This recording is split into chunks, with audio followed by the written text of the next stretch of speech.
Welcome to another Hola Prime Academy video. In this video, I'll talk about one of the favored technical indications of a potential market reversal that so many different traders look to that it becomes a bit of a self-fulfilling prophecy. I am talking about a pattern known as the head and shoulders. There is a bullish and a bearish version of this, and I'll walk you through both. But I'll also describe exactly what's happening that makes it so important and why it is such a widely followed pattern. So with that, let's take a look at some charts. So the first thing you'll have to do is be able to identify a head and shoulders pattern. A head and shoulders pattern is pretty simple to explain. And once I get done drawing it, you'll understand the reason for the name. So a head and shoulders pattern is just simply a rally that has a bit of a pullback like you would expect, and then another rally which has a higher high which you would expect in what would be a reasonable uptrend, and then the third time it doesn't rise as much. And because of that, you have to ask questions of whether or not there's viability to the continuation of the uptrend. After all, the definition of an uptrend is higher highs and higher lows. And you can see that if the market moves like this, it has failed to do so. The second high is higher than the third high. This is the head. These are the shoulders. So now you know why the name of the pattern. There is something called a neckline, which is just simply made by connecting the troughs on the way up. So there's your neckline. And the pattern is triggered if we drop below the neckline after forming the second shoulder. The idea is that in an uptrend, you're rallying, you're seeing a lot of upward pressure, but people are buying the stock or whatever it is and feeling very good about it. And the trend continues, but all of a sudden there's a lack of momentum. And that means that we could be getting ready to see a reversal. Typically, this is traded as a short in the case of a head and shoulders. And you just put your stop loss on the other side of the final shoulder. The target is the height of the entire pattern. So that's another reason why technical analysts like this. It's because it comes with a measuring stick. Once you break down below that neckline, there's your target. It's the same as the height of the head. The alternative form of this is just simply the inverted head and shoulders. So you're in the middle of a downtrend, and then you see something like this. It's just an upside down head and shoulders.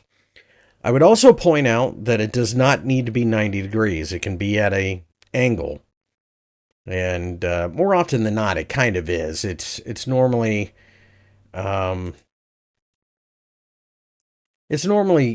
slightly tilted one way or the other. So it might look more like, a 20-degree angle, for example. It does not have to be perfect. The main premise is you make a swing high, you pull back, you make a higher swing high, you pull back, and then you make a lower swing high, you pull back, and then you break down below the two valleys on the way up. It's pretty obvious why that would be a bearish sign, because everybody that was involved in forming that head and shoulders pattern, buying with the move to the upside in the case of a typical head and shoulders, is now losing money and they have to sell their position. So it's like a snowball effect. Conversely, with an inverted head and shoulders, those who had been selling quickly need to buy back the position, and therefore it's a snowball effect again. Head and shoulders are very rarely perfect.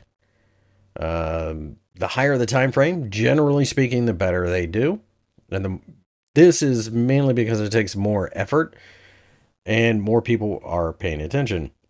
So in the example I have here, I have the US dollar against the Canadian dollar in the 4-hour chart. And you can see we had done exactly as I described previously. We had formed a little bit of a head and shoulders, and the neckline is right around the 1.38 level, which also coincides with support, so that works out really well. The measured move would be triggered once we broke down below the neckline, and that would have been right around 1.3650. And you can see we did, in fact, hit that. If you would have had your stop loss on the other side of that shoulder, you would have never had any real issues here. And quite frankly, it was a pretty straightforward trade. It did take some time to get there. Keep in mind that these measurements don't necessarily dictate when they get there. It's just they give you an idea as to where you might be heading.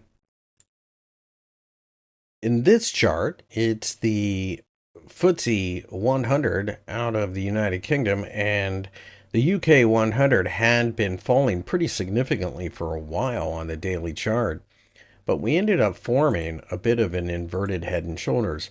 You can see that we fell towards the 67.25 level, bounced, and then fell again to reach the 6,550 level, ended up bouncing, and then when we fell again, it was the 6750 level that was tested and then bounced again. The inverted head and shoulders had a neckline that was eventually broken just above the 7060 level. Now, you'll notice that this inverted head and shoulders was not perfectly flat. It was not completely horizontal as far as the neckline was concerned, but really, like I said previously, that's more often the case than not. You take the height of the head and you project that out from the neckline break, and you can see that it measured to right around the 7,490 level, and we did hit that. It took 2 months to get there because this was a pretty big pattern, but you can clearly see that the FTSE 100 did, of course, take off to the upside and fulfill that potential target. So one of the things that I like about this pattern so much is that quite often it's very obvious.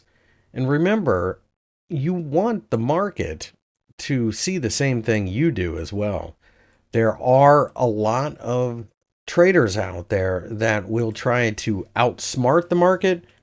And quite frankly, that is a horrible way to go about it, because you need the rest of the market participants to agree with what you're doing in order to benefit from price appreciation, or if you're shorting a market, price depreciation. You can see that there are a lot of examples of almost, but a head and shoulders should be something that you look at and you say, okay, this is what I'm looking at. I don't have any real doubts about this, so let's go. For example, we had a massive one here in the West Texas Intermediate crude oil market, or U.S. oil, some people know it. And it actually took quite some time to form itself between July of 2023 to about October of 2023. Massive move. You can see that the market rallied, it pulled back, it shot straight up in the air, it pulled back, and then it rallied again, but it did not rally as much this time, forming the second shoulder. You take the measured move, the height of the head, and you extrapolate that on the breakdown from the neckline. And that had the market going to the $69.80 level, which is exactly what it did. So you would have shorted this market right around $84. and ended up picking up $14 a barrel. That's a massive move. Your stop loss, of course, would have been somewhat sizable due to the fact that the size of the shoulder was pretty big, as your stop loss would have been for $6. Your target was for 14. And as long as you can find setups that offer much larger targets than risk, you should do fine over time.